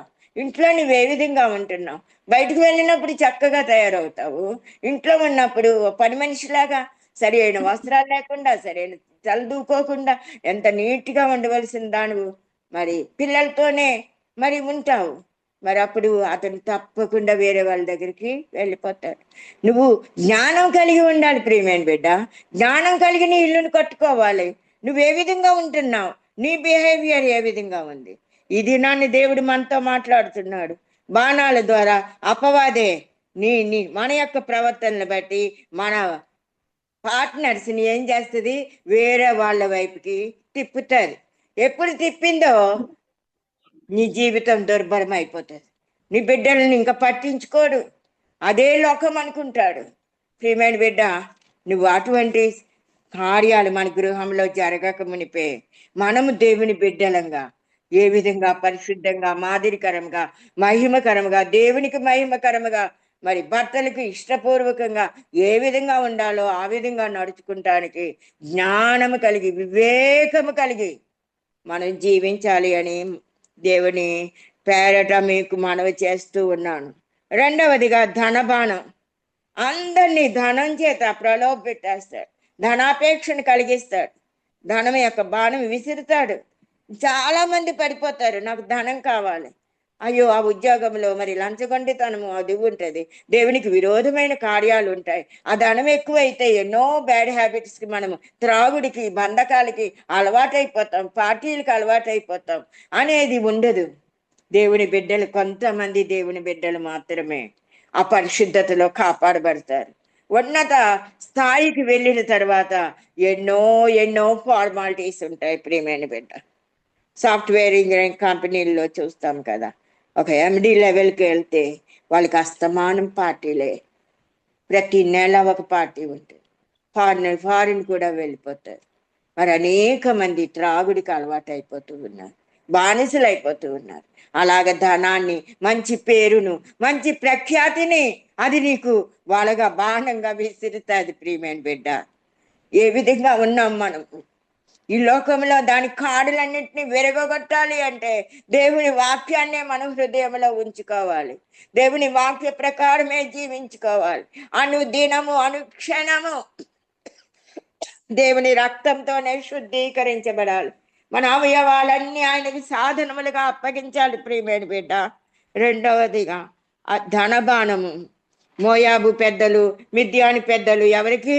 బిలాము యొద్దకు సొమ్ము చేతబట్టుకుని, సోది సొమ్ము చేతబట్టుకుని వచ్చారు. బిలాముకి ఆశ చూపుతూ ఉన్నారు. నీకు ఘనత కలుగుతుంది అని చెప్పమన్నాడు అని బాలాకు మాటల్ని చెప్తూ ఉన్నారు ప్రియమైన బిడ్డ. కానీ దేవుడు ఏం చెప్తే అదే చెప్పాలి. ఒక ప్రవక్త పని ఏంటి? దేవుడు చెప్పిందే చెప్పాలి. నువ్వు ధనానికి ఆశపడ్డానికి వీల్లేదు, నువ్వు దేనికి ఆశపడ్డానికి వీల్లేదు. కానీ నేను వస్తాను అని చెప్తున్నాడు బిలాం. ప్రియమైన బిడ్డ, ఈ దినాన్ని మన జీవితం ఏ విధంగా ఉంది? ఎవరైనా ధనమును ఆశ చూపి నిన్ను సాతాను యొక్క మార్గంలో నిన్ను నడిపిస్తున్నారేమో, దేవుని మార్గం నుండి నిన్ను వైదొలిగినట్లు చేస్తున్నారేమో. ఒక్కసారి దేవుని కన్నా ధనాన్ని ఎక్కువగా ప్రేమించద్దు. దేవుని కన్నా నువ్వు ఒక స్త్రీని, ఒక వ్యభిచార క్రియలు, మోహపు క్రియలు ఎక్కువగా ప్రేమించడానికి వీల్లేదు. దేవుడు నీకు ఇచ్చిన ఆజ్ఞల్ని, కట్టడని గైకొనాలి. నువ్వు ఇచ్చిన భార్యతోనే, నువ్వు ఇచ్చిన భర్తతోనే జీవితకాలం అంతా పరిశుద్ధంగా, పవిత్రంగా జీవించాలి. యేసయ్య అయితే ఒక స్త్రీని మోహపు చూపుతో చూస్తేనే పాపం చేసేసాడు అని చెప్పాడు. మరి అటువంటి ఆజ్ఞలు, కట్టడలు మనకున్నాయి. ఎంత జాగ్రత్తగా ఉంటున్నాం ప్రియమైన బిడ్డ? మన జీవితాన్ని మార్చుకుంటున్నామా? మన జీవితంలో చూపులు, తలంపులు, నడత, ప్రవర్తన ఏ విధంగా ఉంది? ఆ ప్రవర్తనని స్థిరపరచుకోవాలంటే, మళ్ళా మన నడతను కాపాడుకోవాలంటే మనం ఈ దేవుని యొద్దకే వెళ్ళాలి. మనము కాపాడుకోలేము. సాతానుడు మనల్ని ప్రలోభ పెడతాడు, లొంగదీసేసుకుంటాడు. మనం ఏం చేయాలంటే ప్రార్థన శక్తి ద్వారా, ఆత్మీయ బలము ద్వారా దాన్ని ఎదిరించగలము అని చెప్తున్నాడు. మూడవదిగా అధికార బాణం. కొంతమందికి అధికారాన్ని చూపిస్తారు, అధికార బాణము, మరి పదవి ఘనతలు, మరి ఇవన్నీ చూపి మరి సాతానుడు వశపరుచుకుంటాడు. కొంతమందికి ప్రేమ బాణం, ప్రేమ బాణం కూడా సాతానుడు కొంతమందికి విసురుతాడు. ప్రియమైన బిడ్డ, ఇక్కడ లేయా యాకోబులకు కనిన కుమార్తె ఎవరు? దీనా. ఆ దేశపు కుమార్తెలను చూడవెళ్తే అక్కడ షెకెము అనే అతన్ని మరి ఆమెను చూచి ఆమెను పట్టుకుని ఆమెతో శయనించినట్లుగా ఆమె జీవితం అంతా ఆమెను అవమానపరిచాడు. ప్రియమైన బిడ్డ, నీ జీవితం ఒక స్త్రీగా నువ్వు ఏ జీవితం జీవిస్తున్నావు? ఇష్టం వచ్చినట్లు ఎక్కడ పడితే అక్కడికి వెళ్ళడానికి వీళ్ళే. నువ్వు పరిశుద్ధతను కాపాడుకోవాలి, పవిత్రతను కాపాడుకోవాలి, యథార్థతను కాపాడుకోవాలి, నీ కన్యాత్వాన్ని కాపాడుకోవాలి. నువ్వు దేవుని బిడ్డవు, నువ్వు దేవునికే లెక్క అప్పచెప్పవలసి ఉందని మర్చిపోకు. నీ పరిశుద్ధతను కాపాడుకోవాలి. ఈ దినాన్ని ప్రేమ బాణాలు ఈ సాతానుడు అనేక మందిని విసిరి అనేక మంది త్వరిత నిర్ణయాలు తీసుకొని తమ జీవితాలని నాశనం చేసుకుంటున్నారు. ఇటీవలే ఒక కార్యం జరిగింది. ఒక అతను మరి తల్లిదండ్రులను ఎదిరించి ఇంట్లో నుంచి వెళ్ళిపోయి హోటల్ రూమ్లో ఉండి ఒక అతడు నిజంగానే మరి చేసుకున్నాడో లేదో నాకు తెలియదు, కానీ ఏదో పసుపు తాడు కట్టేసి నువ్వే నా భార్యవు అని తీసుకుని వెళ్ళిపోవడం జరిగింది. ఎక్కడికో వేరే ఊరు తీసుకెళ్ళిపోయాడు. ఈ తల్లిదండ్రులు ఎంత వెతికినా కనపడలేదు. ఆఖరికి పోలీసులకు రిపోర్ట్ ఇచ్చారు. ఎక్కడ బయటపడుతుందో ఎక్కడ పాపమో అని వాళ్ళు చాలా కాలం వరకు ఇవ్వలేదు. అయితే ఈ అమ్మాయి అక్కడికి వెళ్ళిపోయిన తర్వాత ఎక్కడో ఒక చిన్న రూమ్లో పెట్టి ఎంతో మంది ఫ్రెండ్స్ అంట. వాడు దొండగుడు, వాడు దుష్టుడు, వాడు దుర్మార్గుడు, వాడు వ్యభిచారు, వాడు మానవుల స్త్రీల శరీరాలతో వ్యాపారం చేసేవాడు. ఆ బంధకాల్లో అమ్మాయి చిక్కుకుపోయి అందరినీ తీసుకురావడం, వాళ్ళతో శయనించమంట. ఇంకా ఆమె ఆ భారాల్ని తట్టుకోలేక సూసైడ్ చేసుకుంటానికి ప్రయత్నిస్తుంది.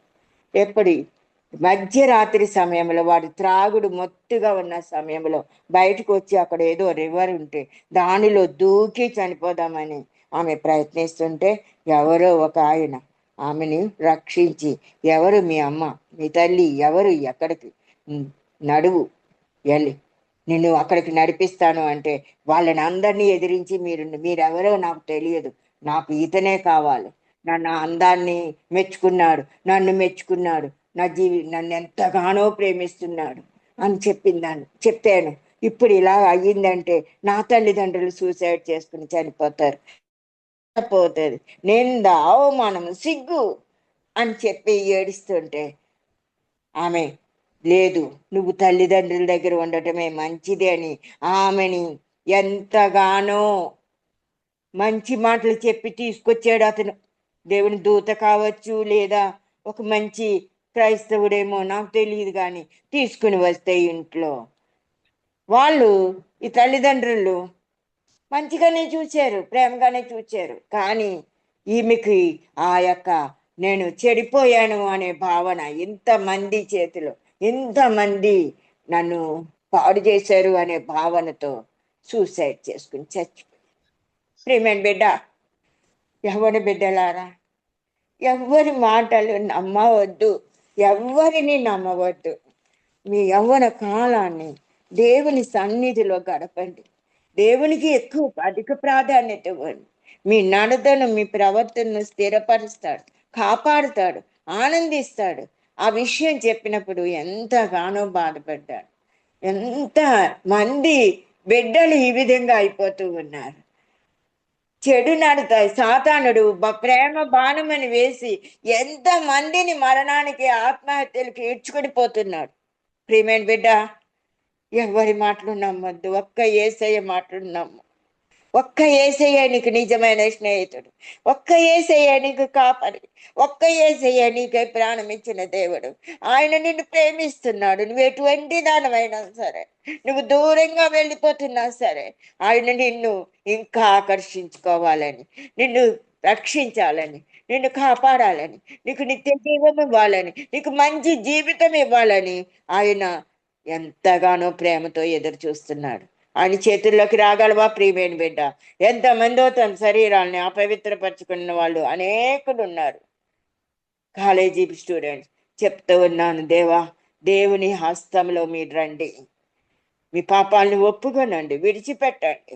అంధకార శక్తులు, దుష్ట శక్తులు, చీకటి శక్తులు మిమ్మల్ని వ్యాపించక ముందే, మీరు పాపంలో, కీడుల్లో, శోధనలో పడకముందే మెలకువ కలిగి ప్రార్థించమని, ఈ అపవాది యొక్క ఈ అగ్ని బాణాలని చల్లార్చుకోమని మిమ్మల్ని వేడుకుంటూ ఉన్నాను.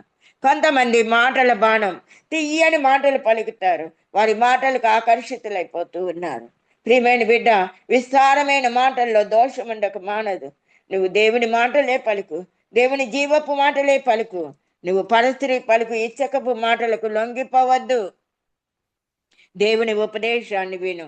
తల్లిదండ్రుల ఉపదేశాన్ని వింటే నువ్వు దేవుని యొక్క రాజ్యంలో అపవాది యొక్క కాడిని విరుగొట్టుకోగలవు. ఆఖరిగా 7వ బాణం నేత్రాశ.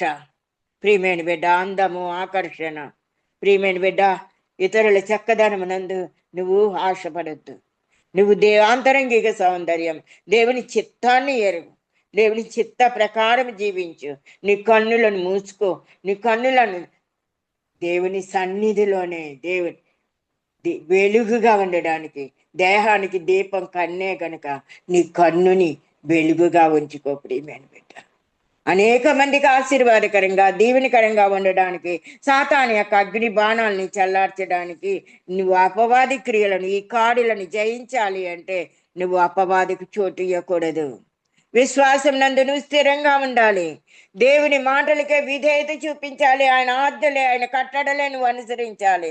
దేవునిచ్చే సర్వాంగ కవచాన్ని నువ్వు ధరించుకోవాలి. దేవుని వాక్యమును కలిగి ఉండాలి.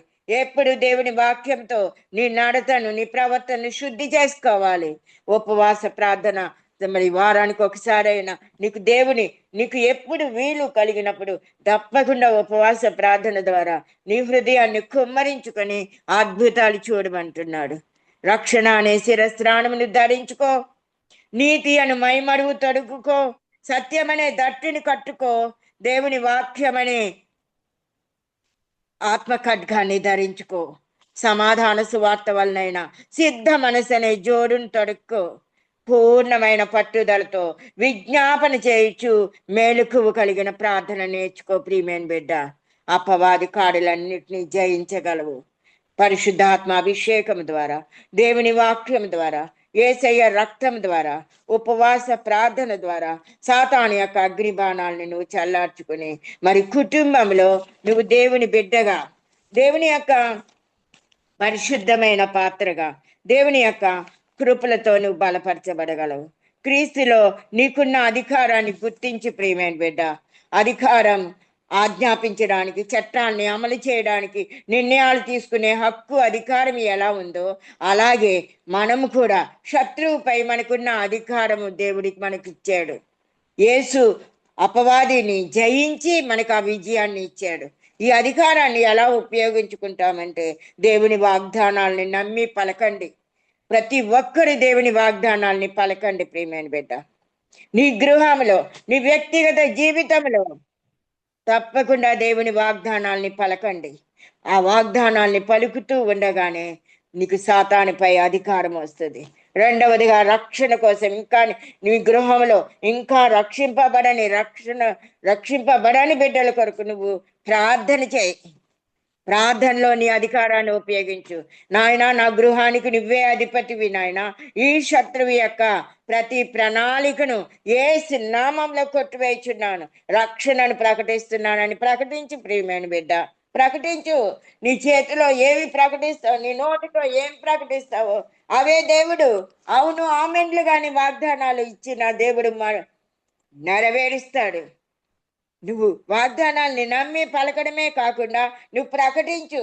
యేసు నామములో ఆశీర్వాదాన్ని ప్రకటించు, వారికి నెమ్మదిని ప్రకటించు, వారికి రక్షణను ప్రకటించు, వారికి సంతోషాన్ని ప్రకటించు, వారి బంధకాలు త్రెంచి వేయబడినట్లుగా ఆజ్ఞాపించు.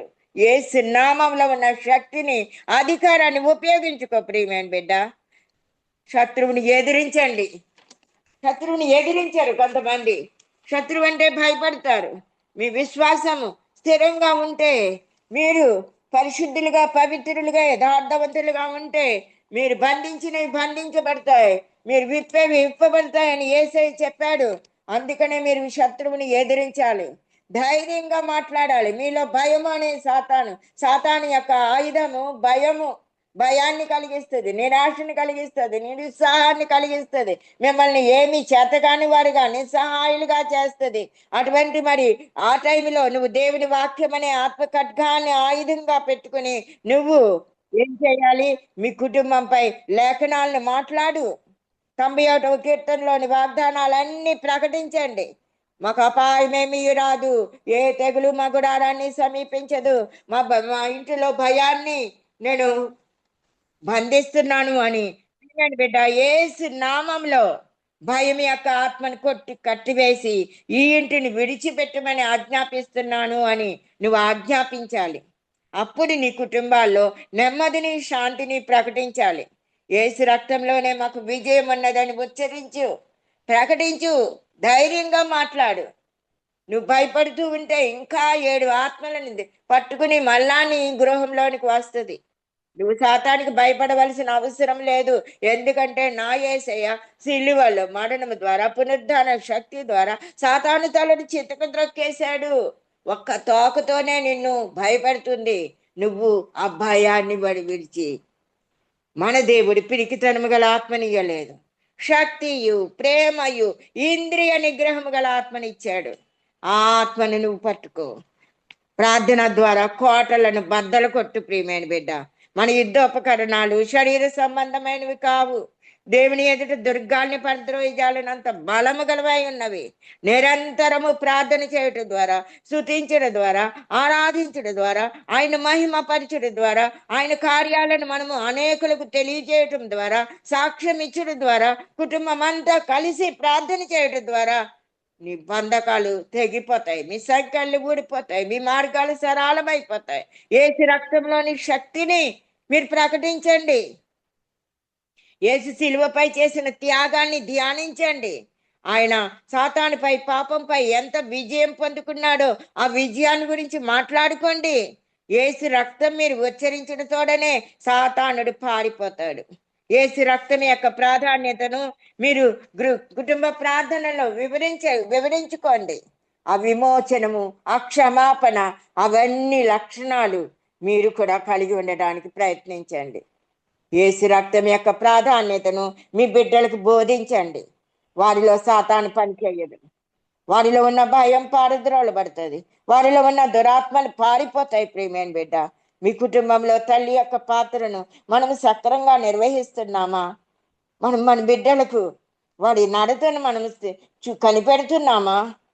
ఒక స్త్రీ, ఒక తల్లి తన బిడ్డల ప్రవర్తనను, నడతను కనిపెట్టి వాడు ఏమి చేస్తున్నారో, ఏ విధంగా జీవిస్తున్నారో, వాడి చూపులు, వాడి తలంపులు, వాడి నడక, వాడి ప్రవర్తన ఏ విధంగా ఉందో మనం ఎప్పుడు వాడిని మంచి మార్గంలోనికి, దేవుని మార్గంలోనికి, ప్రార్థనా జీవితంలోనికి స్తుతించేవారుగా వారిని పరిశుద్ధులుగా చేసే బాధ్యత ప్రతి తల్లిపై ఉందని చెప్తూ ఉన్నాను. తల్లి యొక్క ప్రార్థనలే వారిని కాపాడుతాయి. వారి చుట్టూను ఒక కంచె వేస్తాయి, రక్తపు కంచెను వేస్తాయి. యేసు రక్తాన్ని ఆశ్రయించండి. ప్రార్థనలో యేసు రక్తాన్ని ఆశ్రయిస్తున్నామని పలకండి. నా జీవితం, నా ఇల్లు, నా కుటుంబం మరియు మనకు సంబంధించిన అన్నిటిపై యేసు రక్తాన్ని ఉచ్చరించాలి. యేసు రక్తం మనల్ని రక్షిస్తుంది, విడుదల ఇస్తుంది, శుద్ధి చేస్తుంది. యేసు రక్తాన్ని నమ్మండి. అందరూ యేసు రక్తాన్ని నమ్మండి. యేసు రక్తాన్ని ప్రోక్షించండి మీ గృహాల్లో. అప్పుడు సాతాను శక్తి పారిపోతుంది, నిర్వీర్యమైపోతుంది. యేసు శక్తి ఎదుట, యేసు రక్తం యొక్క శక్తి ఎదుట ఏ శక్తి, ఏ సాతాను శక్తి నిలవనేరదు. ప్రేమైన బిడ్డ, దేవుడి వాక్యం ద్వారా మీతో మాట్లాడాడని యవన బిడ్డలకు మరి దేవుని వాక్యం ద్వారా, ఆయన ప్రార్థన ద్వారా, స్తుతి ఆరాధనల ద్వారా, అంతేకాకుండా యేసు రక్తం ద్వారా గొప్ప విజయం అన్నదని, అపవాదిపై గొప్ప జయాన్ని పొందుకుంటారని ఈ దినాన్ని మీకు వెల్లడిస్తూ ఈ మాటలు ముగిస్తున్నాను. దేవుడు మిమ్మల్ని దీవించిన గాక. ఆమేన్. ఆమేన్. ప్రార్థన చేసుకుందామా. పరిశుద్ధమైన తండ్రి, ప్రేంగల ప్రభువా, నిజంగా నా తండ్రి, మాకు కావలసిన వాక్యము మీరు అందించినందుకు మీకు వేల వేల స్తోత్రములు ప్రభా. తండ్రి, ఆత్మతో నింపబడి ఉంటే ఎన్ని గొప్ప కార్యాలు జరుగుతాయి నా తండ్రి. ఎంత ధైర్యాన్ని ఇస్తుంది ప్రభా. ఎన్ని పోరాటాలు మేము జయించగలము. ఇంట్లో ప్రభా వారిని వాక్యాన్ని మేము ఉచ్చరించడానికి, పలకడానికి, వాగ్దానాలని పలకడానికి, సాతానుతో పోరాడడానికి, సాతానుతో మీరు సిలువలో పోరాడి సాతాను యొక్క శిరస్సును చిత్తగొట్టారు. అందుకొరకై స్తోత్రములు. ఇంకొంచెము శక్తితో పోరాడదామని చూచినప్పుడు ప్రభా మేము నా తండ్రి మరి శక్తితోటి, మీ శక్తితోటి, మీ ఆత్మ చేత నింపబడినప్పుడు ఎటువంటి గొప్ప కార్యాలు జరుగునో మాకు ఈ దినమున మాతో మాట్లాడినందుకు స్తోత్రములు.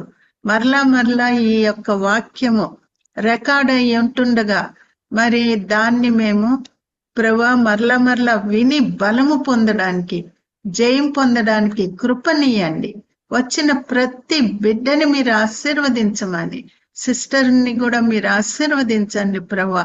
ఇంకా మీరు వాడుకోమని క్రీస్తు పుణ్య నామమున వేడుకొని ప్రార్థిస్తున్నాను తండ్రి. ఆమెన్.